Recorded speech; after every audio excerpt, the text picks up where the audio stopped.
చంద్రబాబు నాయుడు గారు మీరు కూడా చెప్పండి రేవంత్ రెడ్డి గారికి. రేవంత్ రెడ్డి గారు కొంచెం మా ఆలోచన చేయమని చెప్పండి. ఎందుకంటే అల్లు అర్జున్ గారు ఆంధ్రాన్ని పక్కన పెట్టండి, ఆంధ్ర తెలంగాణ రెండు ఒకటే.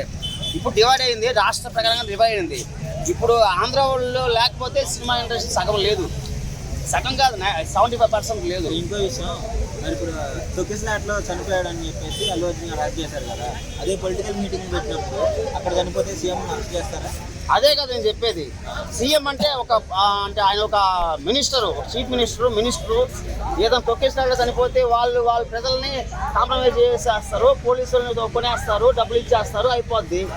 మా ఒక కళాకారుని ఎందుకు ఇట్లాగా అవమానిస్తారు, ఇంత బాధ పెడతారు, ఇంత అభిమానించే మన అభిమానులు ఎందుకు బాధ పెడతారు? జైలుకి వచ్చిన తర్వాత హీరోలందరూ ఆయన చూడటానికి వెళ్ళారు. ఆయన జైలుకి వెళ్ళలేదండి, ఆయనే కావాలని వెళ్ళాడు. ఎందుకంటే తప్పు ఉంది కాబట్టి తల దించుకొని వెళ్ళాడు, తప్పు లేకపోతే తలలు తీసుకెళ్ళిపోయేవాడు.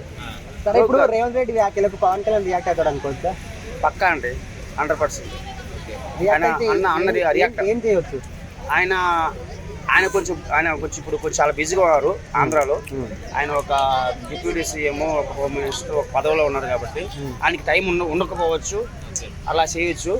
కానీ ఆయన సపోర్ట్ ఎప్పుడు మా అల్లు అర్జున్ గారికి, రామ్ చరణ్కి, వీళ్ళు వాళ్ళ కుటుంబానికి ఎప్పుడు ఆయన సపోర్ట్ ఉంటుంది. చిరంజీవి గారు అంటే బాగా అభిమానిస్తారు, ఆయన వాళ్ళ అన్నగారు కాబట్టి. వాళ్ళ అన్నగారు చాలా మెగాస్టార్ అంటే నేను డైహుడ్ ఫ్యాన్స్. నేను మెగాస్టార్ చిరంజీవి చిన్నప్పటి నుంచి నేను ఆయన సినిమాలు, ఇంద్రా సినిమా ఒక చాలా మాస్టరు, చాలా సినిమాలు నేను ఎన్నోసార్లు చూసిన థియేటర్లోనే. ఇంద్రా సినిమా 12 సార్లు చూసాను నెల్లూరులో. ఆ అర్చన థియేటర్ మా మెగాస్టార్ గారిది, నర్తకి థియేటర్ పవన్ కళ్యాణ్ గారిది నెల్లూరులో. మొత్తానికి అయితే అల్లు అర్జున్ గారు తప్పు లేదు, కావాలని రేవంత్ రెడ్డి గారు ఇట్లా చేస్తున్నారు.